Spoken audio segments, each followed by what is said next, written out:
Hola, bienvenidos. Mi nombre es José Manuel López García. Acción y pensamiento. En este vídeo ofrezco algunas reflexiones o comentarios sobre algunas ideas que aparecen en el libro de Fernando Savater, Nihilismo y Acción. Es sobradamente conocido Fernando Savater como filósofo,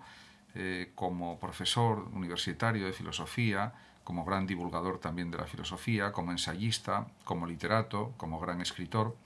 Pero bueno, pues no me resisto a hacer una pequeña presentación de este filósofo. Fernando Savater nació en San Sebastián en 1947, fue catedrático de filosofía y ha compaginado la docencia de filosofía y ética en varias universidades con la escritura de libros, de obras, de ensayo divulgativo, de ficción, de novela y teatro y por supuesto también, como ya dije, obras filosóficas. En este vídeo voy a comentar algunas pocas ideas de su libro Nihilismo y Acción y voy a realizar mis propios comentarios al respecto, por supuesto respetando los planteamientos de Savater, pero aportando mis propias ideas en relación con lo que escribe este extraordinario filósofo. Dice Savater, al principio del libro, más bien, en la parte primera del mismo, podríamos decir, extenuados los prestigios del existencialismo, la filosofía de hoy renuncia a todo patetismo para buscar la forma y la estructura mientras el caos crece en el mundo, bajo la cerrada ventana del gabinete del filósofo. En efecto, esto ya es pensable en los años 70 del siglo XX, en los años 80, etcétera, y posteriormente. Y yo creo que en este fragmento lo más importante es el establecimiento de que existe un creciente caos en el mundo, en todos los sentidos. Y diríamos que las grandes ideas han quedado como aparentemente apartadas del sentir común o del pensamiento común, por lo menos aparentemente, y parece que está desapareciendo en parte la gran cultura, la alta cultura que tenía vigencia hasta ahora, aunque yo me resisto a considerar que eso sea de esa forma y pienso que sigue existiendo la alta cultura. Lo que sucede es que está reducida una parte de la población especialmente, y una gran parte de la población diríamos tiene otras formas de cultura, podríamos decir. En este sentido, la labor revolucionaria de la filosofía o la actitud crítica, reflexiva del pensar filosófico sigue estando tremendamente vigente, precisamente para superar las contradicciones del neocapitalismo liberal, las cosas absurdas que existen todavía en nuestra sociedad, las desigualdades tremendas, las injusticias terribles que existen en el mundo, etcétera, etcétera. Por otra parte, también podemos pensar que hay un aspecto que también recoge el propio Savater en su libro, es un poco la cuestión de que lo cuantitativo, lo numerable, prima sobre lo cualitativo, o incluso se considera en la cultura actual que lo cualitativo es cuantificable, y podremos decir que hasta cierto punto quizás lo pueda ser, pero en cualquier caso estamos asistiendo a unos nuevos paradigmas que están surgiendo en esta nueva edad digital en la que estamos entrando de una forma cada vez más rápida, cada vez más profunda, y que parece que está superando la cultura tradicional de una forma extremadamente veloz. En cualquier caso, considero que lo más apropiado sería conservar lo mejor de la cultura del pasado, la cultura clásica, la cultura humanística, la cultura científica, y incorporar aspectos tecnológicos, aspectos de la cultura digital que son también valiosos y positivos, pero siempre partiendo de un cierto nivel de eclecticismo, de incorporación de todo lo positivo que se puede encontrar tanto en el ámbito humanístico como en el ámbito científico y en el ámbito artístico en general también. Y esta es la labor que es compleja, que es complicada, pero que puede ser desarrollada por todos los agentes activos de la cultura, que somos todos en definitiva. Por otra parte, podemos decir que en relación con las actitudes del mundo, con las actitudes de las personas en general, el propio Savater en el libro cita a Leibniz ya que, según este gran filósofo racionalista alemán, en el mundo, lo mismo que en cualquier estado, hay dos clases de hombres, los unos que están contentos del estado presente, los otros que son hostiles a él. Lógicamente, no hace falta pues analizar demasiado para darse cuenta perfectamente de que en el mundo de Leibniz, en el siglo XVII y principios también del XVIII, ya que murió Leibniz en el año 1716, podemos pensar que había pues una parte de la población que ostentaba el poder, la riqueza, los ricos, y una gran parte de la población que vivía en una situación pues muy diferente, con muchos medios económicos, con muchos pocos o con pocos medios económicos, por decirlo claramente, y que pues eso suponía, claro, una disparidad de situaciones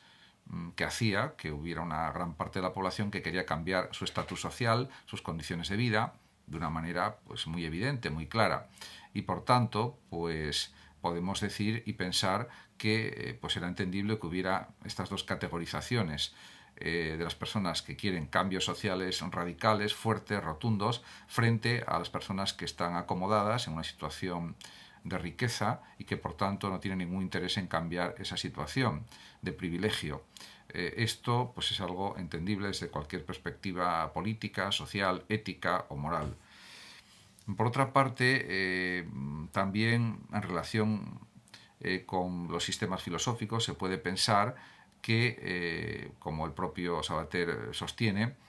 que los sistemas racionalistas coinciden en identificar el todo y el bien, y por lo tanto son en cierta medida teodiceas. Y esto se puede aplicar a los sistemas racionalistas, por ejemplo, de Spinoza, de Leibniz y de Hegel. Eso es algo claramente evidente, que no requiere tampoco pues mucha discusión. Pero realmente la situación en el siglo XX, y extrapolándolo también al siglo XXI, pues también sería válido decirlo, el problema ahora, como dice también un teólogo americano, Van Buren, el problema ahora, insisto, es que la palabra Dios ha muerto. No solamente, según Nietzsche, Dios ha muerto, o incluso, según Foucault, el hombre ha muerto, en cierto sentido, sino que la misma palabra Dios ha muerto, ha perdido significado para muchos. En este sentido se entiende que, por ejemplo, como explica Sabater, el ateo se agita contra Dios y contra el mal divinamente tramando porque aún no sabe renunciar a la idea de felicidad y ni siquiera el considerarla un imposible le impide guerrear por su causa. Yo creo que en este sentido hay que ser pues optimista y positivo y luchar por el bien, luchar por la felicidad, porque es lo único que podemos conseguir. Y ciertamente lo demás, la inacción, el nihilismo, el no hacer nada, solo puede traer perjuicios y solo puede traer el mal. En esta cuestión, creo que soy muy claro y me parece algo pues que es lo más adecuado para los seres humanos. Tener pues un pensamiento positivo, optimista y sobre todo activo. Por otra parte, también podemos pensar que existe pues, una especie de fatalismo o de destino ya fijado. Por ejemplo, para Wittgenstein, diríamos, la manera en que todo ocurre es Dios. Pero esto está presuponiendo también que existe una presciencia divina y que pues esto está sujeto a distintas interpretaciones, porque podemos pensar que lo que ocurre de forma divina es algo absolutamente necesario, con lo cual caeríamos en un determinismo absoluto, o podemos pensar que pues Dios no es determinista respecto a lo que ocurre en el mundo y deja una cierta libertad aún previéndola, que sería pues la libre presciencia, por ejemplo, de Leibniz. En este sentido, podría haber ahí varios matices explicativos de tipo metafísico o de tipo ontológico, podríamos decir. Un pensador, un escritor de la talla Octavio Paz escribió: quizá la metafísica del mañana, si el hombre venidero siente la necesidad del pensamiento metafísico, se iniciará como una crítica de la ciencia, tal como en la antigüedad principió como crítica de los dioses. De hecho, pues actualmente en el siglo XXI y también en el siglo XX, con figuras de la talla de Karl Popper, Thomas Kuhn, de Feyerabend y de otros muchos, Lakatos, etcétera, y otros grandes filósofos de la ciencia, que han pues escrito numerosos libros, artículos, etcétera, pues realmente se ha puesto de manifiesto la importancia de la filosofía de la ciencia y también de la historia de la ciencia en el ámbito del conocimiento filosófico, y eso es algo discutible e indudable. Por tanto, diríamos, este presagio o esta anticipación de Octavio Paz ya se ha cumplido en buena medida. Incluso la filosofía, por ejemplo, de Zubiri, su noología y su teoría del conocimiento, explicada de forma más amplia, pues incide en que pues, hay un realismo radical que supera pues, cualquier tipo de idealismo, de espiritualismo, y que también pues intenta, diríamos, ser una filosofía conciliadora con pues el cristianismo, también con la teología o con el entendimiento de Dios como una especie de realidad divina, podríamos decir, en algún aspecto por lo menos. En este sentido, pues diríamos que hay avances significativos en el ámbito de la metafísica, por ejemplo, intramundana de Zubiri, y también de otros pensadores. Por otra parte, la afirmación que ya comenté anteriormente de que el hombre ha muerto, que está en Foucault, por ejemplo,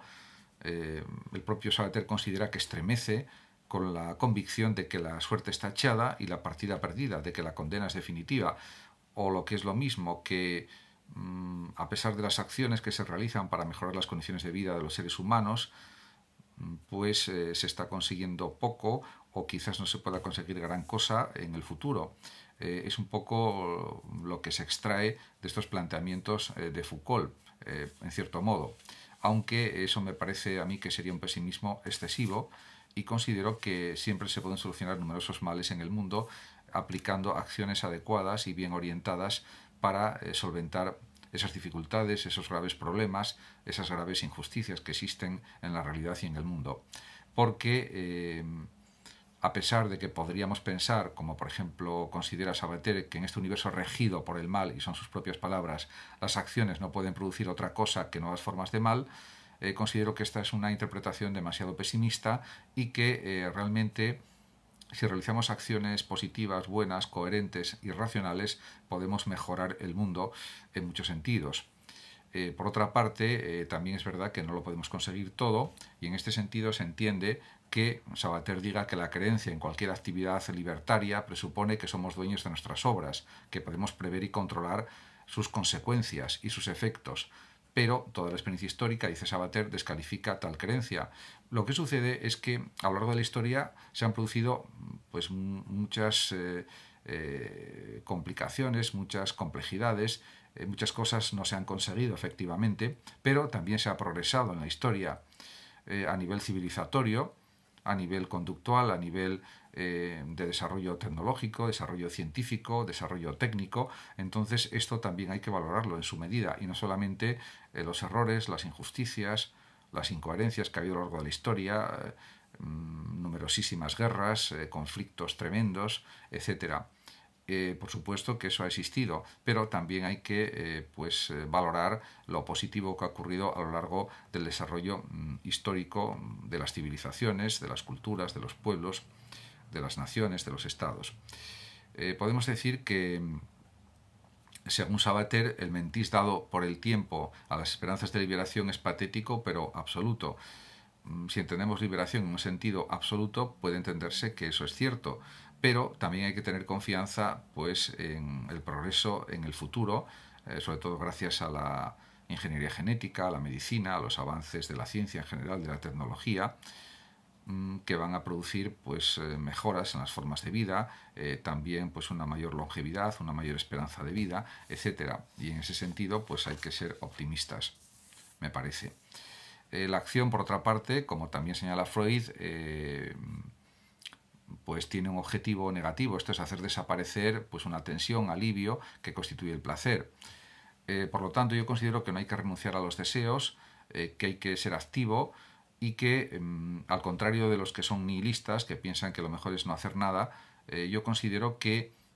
hay que hacer lo más posible, de una manera correcta, adecuada, coherente, racional, etcétera, para conseguir los mejores resultados posibles en este mundo en el que estamos. Esa es una de las finalidades de los seres humanos, a mi juicio. Muchas gracias a todos por su atención y hasta mi próximo vídeo. Saludos como siempre a los oyentes de Radio Surfando de México y por último decir que el que lo desee puede compartir este vídeo. Hasta siempre.